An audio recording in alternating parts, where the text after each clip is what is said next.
রমাদানের দিনের বেলায় স্বামী স্ত্রীর স্বাভাবিক সম্পর্ক অবৈধ থাকে, সেটাই অবৈধ। এর বাইরে ইতিকাফ অবস্থায় মানুষের জন্য তেমন কোনো কিছু অবৈধ না। ইতিকাফকারী কথা বলতে পারে, ইতিকাফকারী খাওয়া পান করা, প্রয়োজনে একান্ত আবশ্যক হলে পারে বাইরেও যেতে পারে। ইতিকাফ শব্দের অর্থ হচ্ছে আটকিয়ে রাখা, থামিয়ে রাখা, কোনো একটা বিষয়ের প্রতি নিজেকে নিবন্ধ রাখা। যেমন ইব্রাহিম আলাইহিস সালাম তার পিতাকে বলছিলেন, উপদেশ দিতে যে ইয ক্বালা লিআবিহি ওয়া কওমিহি মা হাযিহি তামাসিলুল্লাতী আনতুম লাহা আকিফুন। তিনি তার পিতাকে এবং তার সম্প্রদায়কে বললেন, মা হাযিহি তামাসিল, কি হলো যে এই মূর্তিগুলি তোমাদেরকে আটকিয়ে রাখছে, তোমাদের মনোযোগ আকর্ষণ করছে, তোমরা তার সামনে মাথা নত করছো, তোমরা সে জায়গায় নিজেদেরকে সমর্পণ করছো, তার বাইরে তোমরা চিন্তা কল্পনা করছো না, অথচ তাদের কোনো ক্ষমতা নেই। তারা উত্তরে বলেছিল, ক্বালু ওয়াজাদনা আবাআনা লাহা আবিদিন, আমরা আমাদের পূর্বপুরুষদেরকে, পিতা দাদা নানা এই ধরনের ব্যক্তিবর্গকে আমরা এটা করতে দেখতাম, তাই আমরা করি। তাহলে ইতিকাফ শব্দের অর্থ হচ্ছে নিজেকে কোথায় কি করা, আটকিয়ে রাখা। আর শরীয়তে ইতিকাফ বলতে বোঝায় রমাদানের শেষ 10 দিন সিয়াম সহকারে মসজিদে অবস্থান করা ইবাদতের জন্য। ইতিকাফ রাসূলুল্লাহ কতটা গুরুত্ব দিতেন, আবু হুরায়রা রাদিয়াল্লাহু আনহু বলছেন, কানান নবী সাল্লাল্লাহু আলাইহি ওয়াসাল্লাম ইয়াতাকিফু ফি কুল্লি রমাদান 10 আইয়াম। রাসূলুল্লাহ সাল্লাল্লাহু আলাইহি ওয়াসাল্লাম তার জীবদ্দশায় সব বছরে চেষ্টা করেছেন ইতিকাফে থাকার, রমাদানের শেষ 10 দিনে। ফালাম্মা কানাল আমুল্লাযী কুবিদা আলাইহি, যে বছর আল্লাহ রাব্বুল আলামিন তার ইন্তেকাল ঘটান, সে বছরে রিনা ইয়াউমা, তিনি 20 দিন ইতিকাফে ছিলেন। সুবহানাল্লাহ। তাহলে যে বছর তার ইন্তেকাল হয় সে বছর তিনি ইতিকাফে ছিলেন কতদিন? 20 দিন। তিনি একবার কাজা ইতিকাফ আদায় করেছেন।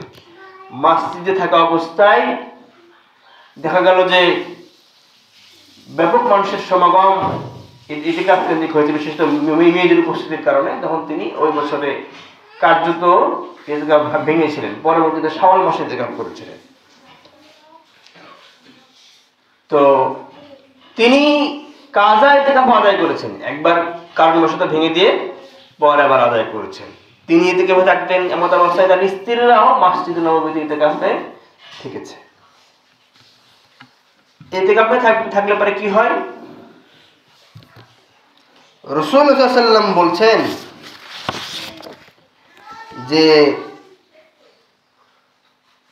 ওমান ইহতাকাফা ইয়াওমান ইবতিগা ওয়াজহিল্লাহি আযজা ওয়া জাল, যে ব্যক্তি আল্লাহর সন্তুষ্টির জন্য একদিন ইতিকাফ অবস্থান করে, জাআলাল্লাহু বাইনাহু ওয়া বাইনান নারি সালাসা খানাদিকিন, আল্লাহ রাব্বুল আলামিন ওই ইতিকাফকারী আর জাহান্নামের আগুনের মাঝে 3টি গর্ত তৈরি করে দেন। সুবহানাল্লাহ। কেমন গর্ত? কুল্লু খানদাকিন আবআদু মা বাইনাল খানফিকাইন, 2 দিগন্ত, আর পৃথিবীর এক প্রান্ত থেকে আরেক প্রান্তের মাঝে যে বিশাল ব্যবধান, প্রতিটি গর্তের ব্যবধান হচ্ছে এরকম বিশাল। সুবহানাল্লাহ। এরকম 3টা গর্ত তার জন্য তৈরি করে দেওয়া হয় প্রতি একদিন ইতিকাফের বিনিময়ে। সুবহানাল্লাহ। ইতিকাফকে মূল্যায়ন করা উচিত। কেন? কারণ এ সময় মানুষ 10 দিনের জন্য নিজেকে স্বাভাবিক পরিবেশ থেকে বিরত রাখে। বাইরে পৃথিবীতে যত ইবাদত আছে তার চাইতে অবশ্যই ইতিকাফের সওয়াব বেশি। সুবহানাল্লাহ। আল্লাহ রাব্বুল আলামিন সূরা কদর নামে একটা সূরা অবতীর্ণ করেছেন লাইলাতুল কদরের মর্যাদা বোঝাতে, যে এই যে রমাদানের শেষ 10 দিন, এই 10 দিনের বেজর রাত্রির যে কোনো একদিন কি হবে, লাইলাতুল কদর হবে, তাই না? আপনাদের প্রতি অনুরোধ থাকবে মসজিদে যেন কোনো রান্না বান্না না হয় কেন্দ্রিক। হয় নাকি আপনারা করেন? অবশ্যই যেন না হয়। ইবাদত কেন্দ্রিক কোনো রান্না বান্না যেন মসজিদে না হয়। 21, 23, 25, 27, 29 এই রাত্রিগুলিতে লাইলাতুল কদর হতে পারে, যে রাতেই হোক এই কেন্দ্রিক যেন কোনো রান্না বান্না মসজিদে না হয়। কারণ ইবাদতটা তখন আর ইবাদত থাকে না, তখন খাওয়ার একটা মানসিকতা ভিতরে কাজ করে, মানুষ এজন্যই আসে, ঠিক কিনা? আমরা জানি এটা মানবের বৈশিষ্ট্য। যেমন এশার সালাতের ফাদাইল ব্যাপারে আমরা হাদিসে পাই, আল্লাহ নবী সাহাবী বলছেন রাসূলুল্লাহ থেকে, আল্লাহ বলেছেন যদি এমন হতো যে ঘোষণা দেওয়া হতো যে একটা হাড় দেওয়া হবে, একটা গোস্তের টুকরা একটা হাড় দেওয়া হবে ইশার সালাতে, তাহলে যত গভীর রাতেই হোক মানুষকে পাওয়া যেত। এই যে রাসূলুল্লাহ আজ থেকে 1400 বছর আগে বলছেন যে ইশার সালাত মাঝ রাতেও যদি পড়া হতো আর যদি ঘোষণা দেওয়া হতো যে গোস্তের একটা হাড় দেওয়া হবে সবাইকে, মানে গোস্তের একটা বড় টুকরা দেওয়া হবে, তাহলে পরে মুসল্লিতে কানায় কানায় পূর্ণ হয়ে যেত। এটা মানুষের লোভ বৈশিষ্ট্য বরাবরই আছে। কিন্তু তাই বলে কি ঈশার নামাজ কেন্দ্রিক খানার আয়োজন করা হবে নাকি? না। লাইলাতুল কদরের রাত্রি মসজিদে জায়গাতে থাকা তো জরুরি না। জরুরি কি? জরুরি না। আমরা যে এই যে তারাবির সালাত আদায় করি, এটাকে মসজিদে আদায় করা উত্তম না বাড়িতে আদায় করা উত্তম? কোথায় আদায় করা উত্তম? বাড়িতে আদায় করা উত্তম। যাদের বাড়িতে আদায়ের সমস্যা নেই, বাড়িতে আদায় করে, তারা অবশ্যই বাড়িতে আদায় করবে। রাসূলুল্লাহ তার জীবন দশায় মাত্র 3 দিন মসজিদে আদায় করেছেন। কয় দিন? শুধু 3 দিন। এর বাইরে তিনি তারাবির সালাত মসজিদে আদায় করেন। তো আমরা দুর্বলতা দেখায় আর যাই দেখায় বাড়িতে না হয় সেটা আলাদা কথা। যারা বাড়িতে পড়তে পারে তারা বাড়িতেই পড়বে। অবশ্যই লাইলাতুল কদর কেন্দ্রিক রাত্রিবেলায় যে ভোজের আয়োজন মসজিদগুলি হয় আপনারা সেটা অবশ্যই বর্জন করবেন, সেটাতে করবেন, সেটাতে যোগ দিবেন না। লাইলাতুল কদরের একটা বিশাল মর্যাদা হলো 1000 মাসের চাইতেও রাত্রির মর্যাদাটা বেশি। সুবহানাল্লাহ। কত রাত্রির চাইতে? 1000 রাত্রির চাইতে বেশি। আমাদের দেশের যে মসজিদগুলিতে এই যে রাত্রিবেলায় ভোজের আয়োজন হয়, এরা সবাই 27 রাত্রিতেই করে, তাই না?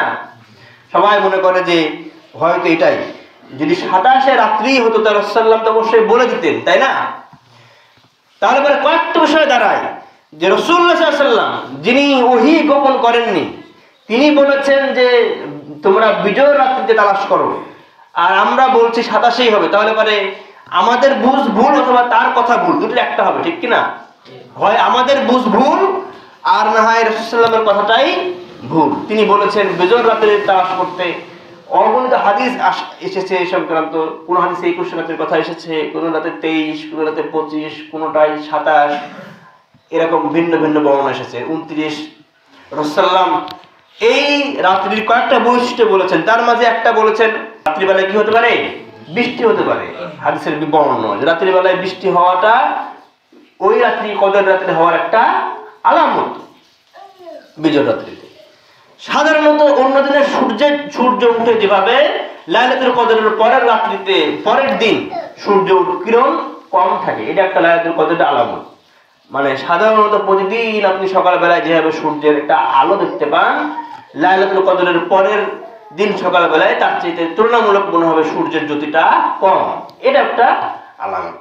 তো এরকম যাই হোক, যে আলামতি থাকে এগুলি কোনোটাই দিবসের সাথে সম্পৃক্ত না। 21, 23, 25, 27, 29 যে কোনো দিন হতে পারে। লাইলাতুল কদর যে মহান আল্লাহ রাব্বুল আলামিনের পক্ষ থেকে একটা দান, তার একটা বড় প্রমাণ হচ্ছে আমাদের আয়ুষ্কাল হচ্ছে খুব বেশি 50, 55, 60, 65, 70, 75, তাই না? এরকম আয়ুষ্কাল আমরা পাই। অথচ এক লাইলাতুল কদরের কারণেই, এক লাইলাতুল কদরের ইবাদতের কারণে মানুষ সব পায় 83 বছর 4 মাস মতো। সুবহানাল্লাহ। তাহলে আমার সারা জীবন আমি আয়ুই পাই হলো 50-55 বছর। অথচ একবার লাইলাতুল কদর পেলে আমার ইবাদত করা হয় কতদিন? 83 বছর 4 মাস মতো। তো তাহলে এই যে একটা বিশাল সময় আমরা পাই, এই যে বিশাল সময়ের ইবাদতের সব পাই, এই জন্য আমাদের এই বিজয় রাত্রিগুলিকে মূল্যায়ন করা উচিত, তাই কি না?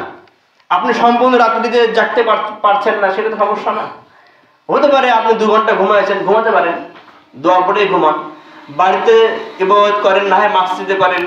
যদি খুব সমস্যা হয় না হয় ফ্লাক্সে চা রাখতে পারেন, তাই না? তাই বলে ঘটা করে ওই যে খাবার আয়োজন এরকম না করা। আল্লাহ বলছেন ইন্না আনজালনাহু ফি লাইলাতুল কদর, আমি কোরআন অবতীর্ণ করেছি কদরের রাত্রিতে।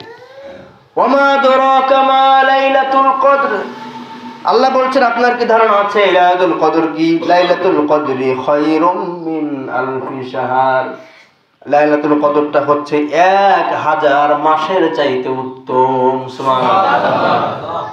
তানাজ্জালুল মালায়েকাতু ওয়ার রূহু ফিহা বিইذনি রাব্বিহিম মিন কুল্লি আমর, এই রাত্রিতে ফেরেশতারা এমনকি জিবরাইল আমিন সহকারে তারা পৃথিবীতে বিচরণ করে, অবস্থান করে। আল্লাহর পক্ষ থেকে রহমত বারাকাত তার বান্দাদের উপরে বর্ষণ করতে থাকে। কতক্ষণ পর্যন্ত? সালামুন হিয়া হাত্তা মাতলাইল ফাজর, সকাল উদিত হওয়া পর্যন্ত এই রাত্রির বারাকা বান্দাদের জন্য বরকত হতে থাকে। সুবহানাল্লাহ। তাহলে একটা মর্যাদাপূর্ণ রাত, তাই না? এটা আমাদের গুরুত্ব দেওয়া উচিত। সুতরাং এই রাত্রিটা কবে? আজকে থেকেই তো নাকি? আজকে বিশ্বরোজা না? আজকে বিশ্বরোজা হলে আজকে রাত থেকেই, আজকে রাত, তারপরে একদিন পরের রাত, এভাবে 21, 23, 25, 27, 29 আমরা মূল্যায়ন করার চেষ্টা করব। আপনি সম্পূর্ণ রাত্রি না জাগতে পারেন, যতটুকু পারেন জাগবেন, জিকির আজকার করবেন, কোরআন তেলাওয়াত করবেন, সালাত আদায় করবেন, আল্লাহর কাছে দোয়া করবেন, এভাবে আমল করার চেষ্টা করবেন ইনশাআল্লাহ। লাইলাতুল কদর ইবাদতের আরো কিছু প্রতিদান আল্লাহ বলছেন। আবু হুরায়রা রাদিয়াল্লাহু আনহু বলছেন, মান সামা রমাদান ঈমানান ওয়া ইহতিসাবান গুফিরা লাহু মা তাকদ্দামা মিন যামবি, যে ব্যক্তি রমাদানের সিয়াম পালন করে ঈমান বিশ্বাসের সাথে এবং যথাযথভাবে পাপ বর্জন করে, যেভাবে আল্লাহ পালন করতে বলেছে সেভাবে, গুফিরা লাহু মা তাকদ্দামা মিন যামবি, আল্লাহ তার জীবনের সব গুনাহগুলি মাফ করে দিবেন। সুবহানাল্লাহ। ওয়ামান কামা লাইলাতাল কদরি ঈমানান ওয়া ইহতিসাবান গুফিরা লাহু মা তাকদ্দামা মিন যামবিহি, রাসূলুল্লাহ বলছেন যে ওয়ামান কামা লাইলাতাল কদর, যে ব্যক্তি লাইলাতুল কদরের রাত্রিতে দাঁড়িয়ে আল্লাহর ইবাদত করে, যে ব্যক্তি লাইলাতুল কদর রাত্রিতে আল্লাহর সামনে দাঁড়ায়, আল্লাহ নবী বলছেন বিশ্বাস সহকারে এবং যথাযথভাবে আল্লাহ রাব্বুল আলামিন যেভাবে তার সামনে দাঁড়াতে বলেছেন, আল্লাহর প্রতি ভয় রেখে, বিনয় দেখিয়ে, দুনিয়াবি চিন্তা চেতনা থেকে দূরে থেকে যারা দাঁড়ায়, আল্লাহ নবী বলছেন গুফিরা লাহু মা তাকদ্দামা মিন যামবি, লাইলাতুল কদরের যে রাত্রিবেলায় দাঁড়িয়ে সালাত আদায় করেছে, আল্লাহর কাছে পানাহ চেয়েছে, আল্লাহ তার জীবনের সব গুনাহগুলি মাফ করে দেন। সুবহানাল্লাহ। তাহলে এই এক রাত্রি আল্লাহর সামনে সবাইকে দাঁড়ানো আমাদের গুনাহ মাফের কারণ হতে পারে। সুবহানাল্লাহ। অতএব আমাদের উচিত হবে হেলাই সময়টা অতিবাহিত না করে দেওয়া। আমরা অনেক কারণে রাত জাগি না? আমাদের সমাজে অনেক মানুষ আম পাহারা দেয়, অনেক মানুষ বাড়ি পাহারা দেয়, অনেক মানুষ বাজার পাহারা দেয়। এদেশে হাজারো মানুষ রাত্রিবেলায় জাগে না? স্কুল পাহারা দেয়, কলেজ পাহারা দেয়, দুনিয়ার স্বার্থে। ওই সারা রাত জেগে থেকে তার বিল কত? 500 টাকা, কেউ পায় 300 টাকা, কেউ পায় 200 টাকা। না, বাস্তব বললাম। এই 200 টাকার জন্য রাত্রিবেলায় জেগে থেকে রাস্তা ঝাড়ু দেয়। আর রাসূলুল্লাহ বলছেন যে 83 বছর যদি কারো কবুল ইবাদত হয়, সেই সওয়াব তার আমলনামায় দেওয়া হবে। সুবহানাল্লাহ। তাহলে মানুষ যদি 200, 300, 500 টাকার জন্য জাগতে পারে, এই বিশাল পরিদানের জন্য আমাদেরকে জাগা উচিত না? কি বলেন? আল্লাহ তৌফিক দান করেন, আল্লাহুম্মা আমিন। রাসূলুল্লাহ নিজে জাগতেন এবং তার পরিবারকে জাগাতেন। যেমন আয়েশা রাদিয়াল্লাহু আনহা বলছেন যে আল্লাহ নবী বলেছেন যে আল্লাহ নবীর আমল ছিল, কান রাসূলুল্লাহ সাল্লাল্লাহু আলাইহি ওয়াসাল্লাম ইজাউরু ফিল আশরিল আওয়াখির মিন রমাদান ওয়া ইয়াকুলু তাহাররা লাইলাতুল কদর ফিল আশরিল আওয়াখির মিন রমাদান। আল্লাহ নবী মুহাম্মদ সাল্লাল্লাহু আলাইহি ওয়াসাল্লাম তিনি খুব বেশি ইবাদত বন্দেগী চেষ্টা করতেন রমাদানের শেষ 10 দিনে, এবং তিনি তার পরিবারের ওয়া ইয়াকুলু তাহাররা লাইলাতুল কদর ফিল আশরিল আওয়াখির মিন রমাদান, এবং তিনি বলতেন যে রমাদানের শেষ 10 দিনে তোমরা বেশি বেশি লাইলাতুল কদরকে তালাশ করো। তাহলে যে জায়গায় রাসূলুল্লাহ সাল্লাল্লাহু আলাইহি ওয়াসাল্লাম তার সাহাবীদেরকে বলছেন রমাদানের শেষ 10 দিন, এই হাদিসে স্পেসিফিক ভাবে বিজয়ের কথাও আসে নাই। অন্য হাদিসে এসেছে যে তোমরা বেশি বেশি রমাদানের শেষ 10 দিনে, শেষ 10 রাত্রিতে কি তালাশ করো? লাইলাতুল কদর তালাশ করো। তাহলে যে জায়গায় রাসূলুল্লাহ সাল্লাল্লাহু আলাইহি ওয়াসাল্লাম বিজয়ের রাতগুলি জাগতে বলছেন, শেষ 10 রাতকে জাগার জন্য, ইবাদতের জন্য বেশি দিতে বলছেন, সে জায়গায় আপনি আমি কে যে শুধু এক রাতকে লাইলাতুল কদর ভাবে বেছে নেওয়া? ঠিক না? অবশ্যই এটা আমাদের বর্জন করা উচিত। আম্মা জানা আয়েশা রাদিয়াল্লাহু আনহা বলছেন রাসূলুল্লাহ বলেছেন তার আমল ছিল ইদা দাখাল আশরুল আওয়াখির মিন রমাদান আহইয়া লাইলা ওয়া আয়কাদা আহলাহু ওয়া জাদ্দা ওয়া শাদ্দাল মিজার। যে সময় রমাদানের শেষ দশক শুরু হয়ে যেত, আহইয়া লাইলা, তিনি এই রমাদানের শেষ 10 দিনই রাত্রিতে জেগে থাকার চেষ্টা করতেন। ওয়া আয়কাদা আহলাহু, তিনি নিজে জাগতেন, তার পরিবারকে জাগাতেন। ওয়াজাদ্দা ওয়া শাদ্দাল মিজার, এবং যথাযথভাবে প্রিপারেশন নিতেন, কষ্ট মুজাহাদা করতেন রমাদানের শেষ 10 দিনে। তাহলে আমাদের নিজেদেরও এই 10 দিনের রাত্রিতে ইবাদত বন্দেগী বাড়িয়ে দেওয়া উচিত, বিশেষত বিজয় রাত্রিগুলিতে, এবং আমাদের পরিবারকেও এই ইবাদতে শামিল করা উচিত। ঠিক কিনা? আল্লাহ রাব্বুল আলামিন আমাদের লাইলাতুল কদরের মর্যাদা উপলব্ধি করার এবং লাইলাতুল কদরকে পাওয়ার তৌফিক দান করেন আল্লাহুম্মা আমিন। আম্মা জানা আয়েশা রাদিয়াল্লাহু আনহা বলছেন যে কান রাসূল সাল্লাল্লাহু আলাইহি ওয়াসাল্লাম ইয়াজতাহিদু ফিল আশরিল আওয়াখির মা লা ইয়াজতাহিদু ফি গায়রি। রাসূল সাল্লাল্লাহু আলাইহি ওয়াসাল্লাম রমাদানের শেষ 10 দিনে এত বেশি ইবাদত করতেন, রমাদানের শেষ 10 দিনকে এত বেশি ইবাদতের জন্য বেছে নিতেন, মা লা ইয়াজতাহিদু ফি গায়রি, বছরের অন্য কোনো সময় এত বেশি ইবাদত, এত বেশি রাত জাগা তিনি জাগতেন না। তাহলে পরে রাসূলের একটা আমল ছিল এই 10 দিনকে ইবাদতের জন্য বেছে নেওয়া। আমাদের অনেকের সুযোগ আছে, আমরা ব্যস্ত না সবাই, কিন্তু ইতিকাফে থাকার সুযোগ আমাদের নাই। আপনাদের সামনে আমি খুতবা দিই, আমি না থাকার কারণ হলো আমার বাড়িতে আমার আব্বা ইতিকাফে থাকে, আমার থাকার সুযোগ হয়ে ওঠে না।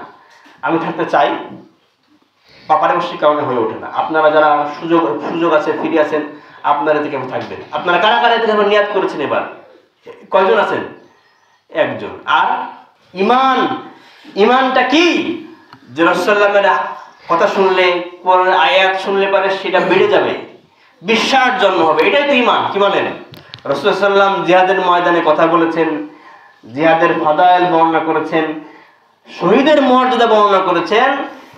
এক সাহাবীর নাম ভুলে গেছি, তিনি খেজুর খাচ্ছিলেন, তিনি খেজুরগুলো ছুঁড়ে ফেলে দিয়েছেন এজন্য যে এই খেজুরগুলি খেতে গেলে পারে আল্লাহর নবীর বলা মর্যাদা পেতে আমার দেরি হয়ে যাবে। সুবহানাল্লাহ। খেজুর ছুঁড়ে ফেলে দিয়ে কি করেছেন? জিহাদের ময়দানে গেছেন, শহীদ হয়ে গেছেন। তো এটা হচ্ছে বিশ্বাসের জায়গা। এটা কিসের জায়গা? বিশ্বাস। আল্লাহর নবীর হাদিস যদি আপনাকে নাড়া দিতে ব্যর্থ হয়, তাহলে জোর করে আপনাকে এই ইবাদতের জন্য বলাটা আমি পজিটিভ মনে করি না। রাসূলুল্লাহ জীবনে কোনোবারই যে ইবাদত ছাড়েননি। আপনি অযথাই বাড়িতে থাকেন, তারপরেও আপনার কাছে মনে হয় না যে এবার ইতিকাফে থাকি, তাহলে পরে আপনাকে জোর করে বলাটা বৃথা একটা কাজ হবে। আমরা আশা করি যে আমাদের যাদের সময় আছে, ফুরসত আছে, আমরা অবশ্যই এই 10 দিন ইতিকাফে থাকবো। যদি এমন হয় যে এখন আমার ওষুধ লাগবে, কেউ না এনে দেওয়ার, তাহলে ওষুধ আনতে যাওয়া যাবে। যদি এমন হয় আমার বাড়িতে কোনো মেয়ে ছাড়া পুরুষ না, এখন বাজারে যাওয়া লাগবে, তাহলে বাজার করে দেওয়া যাবে। ইতিকাফে থেকে এই ধরনের কাজগুলি করা যাবে, যে কাজ আমি ছাড়া আর কারোর দ্বারা করা যায় না, বা আমি ছাড়া পূর্ণ হচ্ছে না, এমন হলে পারে কি করা যাবে? করা যাবে। ইতিকাফ ভাঙাও যেতে পারে, কোনো কাজ যদি বসত, যদি ইতিকাফ ভেঙে যায় পরে কাজা করে নেওয়া যেতে পারে। কথা কি বোঝা গেছে? এটা এমন না যে জেলখানা। এটা কি জেলখানা? এটা ইবাদত। এটা কি ইবাদত? অবশ্যই এই জায়গায় এসে মোবাইলে সময় ব্যয় করা, বা গান বাজনা শুনে সময় ব্যয় করা, বা কার সাথে মোবাইলে কথা বলে সময় ব্যয় করা, এরকম যদি না হয় তবে অবশ্যই এটা ইবাদত। এটাকে মূল্য দেওয়া উচিত। রাসূলুল্লাহ যে জায়গায় বলছেন যে একদিন ইতিকাফের কারণে তার এবং জাহান্নামের মাঝে 3টি গর্ত খনন করা হবে, যার এক একটি গর্তের ব্যক্তি হবে পৃথিবীর এক প্রান্ত থেকে আরেক প্রান্তের সমান। সুবহানাল্লাহ। সেটা আমাদেরকে ইতিকাফের ব্যাপারে উদ্বুদ্ধ করার জন্য যথেষ্ট। কি বলেন? যদি আপনার মনে হয় যে জাহান্নাম বলে কিছু একটা আছে। কদের রাত্রি ব্যাপারে আম্মা জানা আয়েশা রাদিয়াল্লাহু আনহা বলছেন যে ইয়া রাসূলুল্লাহ আরাইতা ইন আলিমতু আইয়ু লাইলাতিন লাইলাতুল কদরি মা আকুলু ফিহা। আম্মা জানা আয়েশা রাদিয়াল্লাহু আনহা বলছেন, যদি এমন হয় যে আমি জানতে পারি যে কদের রাত্রিটা কবে, বুঝতে পারি, যদি আমি রাত্রিতে জেগে আছি, আমার কাছে মনে হচ্ছে যে আজকে রাত্রিটাই হয়তো লাইলাতুল কদর, তাহলে আমার কি বলা উচিত? আম্মা জানা আয়েশা রাদিয়াল্লাহু আনহা বললেন যে কুলি আল্লাহুম্মা ইন্নাকা আফুউন কারীমুন তুহিব্বুল আফওয়া ফাআফু আন্নী। তুমি বলো আল্লাহুম্মা, হে আল্লাহ, ইন্নাকা আফুউন কারীম, আপনি ক্ষমাশীল সম্মানিত, তুহিব্বুল আফওয়া, আপনি ক্ষমা করতে ভালোবাসেন, ফাআফু আন্নী, আমাকে ক্ষমা করেন। এই দোয়া বেশি বেশি কি করা উচিত? পাঠ করা উচিত। আমরা যারা বাইরে থাকি, আমাদের লাইলাতুল কদর মিস হওয়াটা স্বাভাবিক, কারণ বাড়ির পরিবেশ আর মসজিদের পরিবেশ বা বাইরের পরিবেশ এক না। এক না।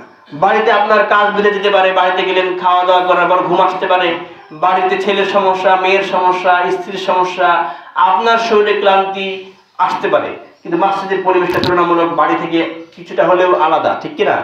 এই জায়গায় অন্তত যারা ইতিকাফে থাকে তাদের লাইলাতুল কদর মিস হওয়াটা দুষ্কর। কি বলেন?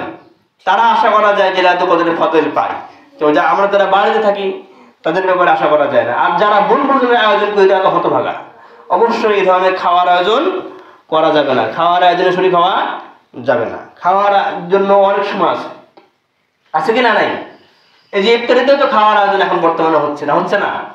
কিন্তু সেই দিন একদিন রাত্রি জাগার সে জায়গায় আবার এই ধরনের পিকনিকের আয়োজন আপনারা অবশ্যই বর্জন করবেন।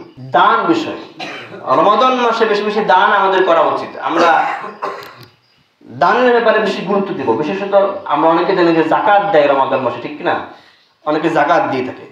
এই জাকাতের ফান্ডের টাকা যদি আপনার সম্ভব হয় যে গাজার মানুষকে সহায়তার জন্য দেওয়া যায়, অনেকেই ফান্ড আকারে টাকা নিচ্ছে, বিশ্বস্ত যদি হয় তাহলে পরে এই টাকাটা গাজার মানুষের জন্য দেওয়া যেতে পারে। জাকাতের টাকা কখনো মসজিদে দেওয়া যায় না, জাকাতের টাকা মসজিদে দেওয়া যায় না।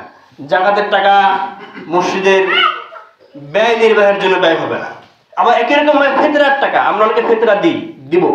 এই ফিতরার টাকা আপনার হয়তো মসজিদে বাকি আছে, বকিয়া আছে, হয়তো কোনো মসজিদের জন্য দান, আপনি সে জায়গায় ফিতরার টাকা দিতে পারেন না। কথা কি বোঝা গেল? ফিতরা নিয়ে আমরা আগামী দিনে কথা বলবো ইনশাআল্লাহ। জাকাত আমরা অনেকে রমাদান মাসে দিয়ে থাকি। কেন দিয়ে থাকি? যে রমাদান মাসে দানের সওয়াব বেশি, তাই না? এ থেকে মুসলিম বিশ্বে রমাদান মাসে জাকাত দেওয়ার একটা প্রচলন আছে। জাকাত আমরা অনেকে দিই না। আচ্ছা, একটু যদি বিরক্ত করি, আপনারা কে কে জাকাত দেন বছরে? একটু হাত দেখা যাবে? কয়জন জাকাত দিয়েছেন গত বছরে? কয়জন জাকাত দিয়েছেন? একজন। আর কেউ জাকাত দেননি, শুধু একজন দিয়েছেন। কিন্তু আমাদের এখানে 1-1.5 লাখ টাকা নাই এরকম মানুষ কি আছে বলেন? সারা বছর ঘুরে 1-1.5 লাখ টাকা হাতে ছিল না এরকম মানুষ পাওয়া বর্তমানে দুষ্কর। কি কথা মিথ্যা বললাম? অথচ যার কাছে প্রায় 1,20,000 টাকা থেকে থাকে তার উপরে জাকাত আবশ্যক হয়, তার উপরে জাকাত কি হয়? আবশ্যক হয়। অথচ এতগুলি মুসল্লির মধ্যে শুধু একজন জাকাত দিয়েছে। আমরা সবসময় ফাঁকা খুঁজি। কি খুঁজি? কিভাবে পাশ কাটিয়ে যাওয়া যায়। দুনিয়ার সব ক্ষেত্রে পাশ কাটে যাওয়ার অভ্যাস হয়তো কিছু ক্ষেত্রে ভালো হতেও পারে। রাস্তায় চলছি, যখন আমি গাড়ি চালাচ্ছি তখন অন্যজনকে পাশ কাটিয়ে যাওয়া ভালো, কারণ সামনাসামনি হলে কি অ্যাক্সিডেন্ট হবে, ঠিক কিনা? অনেক ক্ষেত্রে পাশ কাটিয়ে যাওয়া ভালো, কিন্তু সব ক্ষেত্রে কি পাশ কাটিয়ে যাওয়া ভালো? এটা হচ্ছে নিজের পরকাল। এই আমরা যারা জাকাত দিই না, যত বছর জাকাত দিইনি, এর জন্য পানিশমেন্ট হবে না? হবে না? এই জায়গায় পাশ কাটিয়ে যাওয়ার কোনো সুযোগ নাই। মুসলমানের শাস্তি তো হবেই। অমুসলিম যে ঈমান আনেনি সেও জাকাত না দেওয়ার কারণে তাকেও পানিশমেন্ট দেওয়া হবে। সূরা ফুসসিলাতের 6 এবং 7 নম্বর আয়াতে আল্লাহ বলছেন, ওয়াইলুল লিল মুশরিকিন আল্লাযীনা লা ইউতুনাজ যাকাতা ওয়া হুম বিল আখিরাতি হুম কাফিরুন। আল্লাহ বলছেন ধ্বংস সে সমস্ত মুশরিকদের জন্য, আল্লাযীনা লা ইউতুনাজ যাকাত, যারা যাকাত প্রদান করে না, ওয়া হুম বিল আখিরাতি হুম কাফিরুন, এবং পরকালে বিশ্বাস করে না। যে পরকালেই বিশ্বাস করে না সে কি যাকাত দিবে? সম্ভব? কি বলেন? অথচ তাকে যে কারণে পানিশমেন্ট দেওয়া হবে, জাহান্নামের আগুন তার জন্য বরাদ্দ হবে, তার মাঝে একটা হচ্ছে সে কেন যাকাত দেয়নি। তাহলে আমরা যারা মুসলিম হয়ে যাকাত দিই না, আমাদের পানিশমেন্ট হবে না? হবে না? কি বলেন? কোনো ছাড় আছে? সে সাধারণ মুসল্লি হোক বা ইমাম হোক বা যেই হোক, যার কাছে 1-1.5 লাখ টাকা থাকে অথচ সে যাকাত দেয় না, তার পানিশমেন্ট কোনোভাবেই মাপ পাওয়ার যোগ্য না, যাকাত দিতে হবে। কিয়ামতের দিন মুসলমান হওয়ার পরেও মুসলমান দাবিদার হওয়া মানুষেরা যারা জাহান্নামে যাবে, তাদেরকে বলা হবে কি কারণে তোমরা জাহান্নামে গেছো? তারা 2টা কারণ বলবে। ক্বালু লাম নাকু মিনাল মুসাল্লিনা ওয়া লাম নাকু নুতঈমুল মিসকিন। তারা বলবে আমরা সালাত আদায় করতাম না, 5 ওয়াক্ত সালাত আদায় করতাম না, আর আমরা মিসকিনদের খাবার দিতাম না। মিসকিনদের কি দিতাম না? খাবার দিতাম না। এই 2 শ্রেণীর বৈশিষ্ট্যের কথা তারা বড় আকারে বলবে যে এটা 2টা বড় দোষ ছিল আমাদের, নামাজ না পড়া আর না কি করা, গরিবকে আহার না দেওয়া, আমার সম্পদে যে গরিবের হক আছে সেটা না দেওয়া। তাহলে যাকাত হচ্ছে গুরুত্বপূর্ণ একটা দিক, কিন্তু আমরা দিই না। যাকাত দিলে সম্পদ বাড়ে এটা আমরা বলতে পারি, কিন্তু বিশ্বাস করতে পারি না। এটা হচ্ছে আমাদের বড় ব্যর্থতা। আজ আমাদের একটা রোগ ব্যাধি হলে পরে 20,000 টাকা ফুরালে পরে আমাদের কাছে বাঁধে না। কি বাঁধে বলেন? বাঁধে না যে 20,000 টাকায় আমার সমস্যাটা উদ্ধার হয়েছে, কিন্তু 5,000 টাকা জাকাত এলে যদি আমাদের জন্য আবশ্যক হয় তাহলে পরে গায়ে বেঁধে যায় কিনা? পৃথিবীতে অনেক জায়গায় আমরা ধোঁকা খাই। আমরা অনেকেই তান্ত্রিক কবিরাজে বিশ্বাস করি। এই কবিরাজরা মানুষের কাছ থেকে লক্ষ লক্ষ টাকা লুফে নেয়, হাওয়ায় দিয়ে দেয়, মানুষ বিশ্বাস করে। ডাক্তারের কাছে গেছেন, একটার জায়গায় 10টা টেস্ট দিয়েছে এমনি, দরকার ছিল একটার, আর 9টার টাকা তার পকেটে যাবে, কম মেডিকেলের পকেটে যাবে, তাও আপনি দিয়ে দেন, সে জায়গায় বাঁধে না। আপনার যত বাধার জায়গা সেগুলো হচ্ছে আল্লাহর আদেশ নিষেধে, ঠিক কিনা? কিন্তু এটা তো আমাদের হওয়া উচিত না। রাসূলুল্লাহ অনেক হাদিসের পাশাপাশি আল্লাহ কোরআন মাজিদে বলছেন যে ইয়ামহাকুল্লাহুর রিবা ওয়া ইউরবিস সাদাকাত, আল্লাহ রাব্বুল আলামিন সুদ ঘুষকে বরকত শূন্য করেছেন, সেটাই বরকত নেই। হতে পারে, দেখা যেতে পারে 5টা বাড়ি হয়েছে, 50 বিঘা জমি কিনেছে, এই যে এখন ধরা পড়ছে যারা 1000 বিঘারও মালিক আছে, এখন যে সমস্ত মন্ত্রী এমপিদের বিরুদ্ধে অভিযোগ আসছে, দেখা যাচ্ছে যে একজনের এমনও আছে যে যারা 1000 বিঘা জমি কিনেছে। কত বিঘা? 1000 বিঘা। 750টা প্লট, 750টা প্লট সে করবে কি বলেন তো? হ্যাঁ, কয়েক হাজার কোটি টাকা মালিক, সে খাবে কয় টাকা খাবে দুনিয়ায়? এরকম হচ্ছে মানুষের, আমরা বৃদ্ধি দেখি, এটা বৃদ্ধি মনে হয়, কিন্তু এটা আসলে বৃদ্ধি না। ওটা সেও ভোগ করতে পারে না, বা সেও ভোগ করলে ছেলে মেয়ে এমন হয় বা স্ত্রী এমন অবাধ্য হয় যে এটা ভোগযোগ্য থাকে না। আল্লাহ বলছেন ওয়াইরবিস সাদাকাত, আল্লাহ বলেন দানের মাধ্যমে, সাদাকার মাধ্যমে, যাকাত দেওয়ার মাধ্যমে মানুষের সম্পদকে বাড়িয়ে থাকেন। সুবহানাল্লাহ। অতএব আমাদের এই বিষয়টিকে মূল্যায়ন করা উচিত। তবে ইতিকাফে কাউকে টাকা দিয়ে রাখা যাবে না, ইতিকাফে কাউকে টাকা দিয়ে রাখা যাবে না, কারণ ইবাদত কখনো টাকা দিয়ে কিনা হয় না। তাহলে যে টাকা দিল তারও গুনাহ হলো, আবার যে টাকা নিয়ে থাকলো তারও গুনাহ হলো, কারণ তারা ইবাদতকে তামাশা বানিয়ে ফেলেছে, ঠিক কিনা? ইবাদত কখনো টাকার বিনিময়ে, এটা কোনো শ্রমিক না, ওকে শ্রমিক রাখার কথা কেউ কোথাও আজকাল আসেনি। তো যারা এই ধরনের ইবাদতের ক্ষেত্রে শ্রম দেওয়ার চিন্তা যোজনা লালন করে, এরা মূর্খ এবং এদেরকে বর্জন করা উচিত। ইবাদত এরকম হতে পারে না। আপনাদের প্রতি অনুরোধ থাকবে, আপনারা এদিকে থাকবেন, যে বয়সী হোক, আপনাদের যে সবার সময় নেই তা না। আপনি যদি 10 দিন না থাকতে পারেন তাও আপনার থাকা উচিত। যদি এমন হয় যে 3 দিন সময় হবে, 5 দিন সময় হবে, 7 দিন সময় হবে, আপনি থাকলে পারে হয়তো আপনার দেখা দেখি আরেকজন থাকবে, কি ঠিক কিনা? আপনি যে 10 দিনই থাকতে হবে আপনাকে, এটা আবশ্যক না। আপনার ব্যস্ত থাকতে পারে, যে কয়দিন পারেন সেই কয়দিনের জন্য হলেও আমরা যেন এদিকেও থাকতে পারি। আল্লাহ আমাদেরকে এদিকেও থাকতে হুজুর আল্লাহুম্মা আমিন।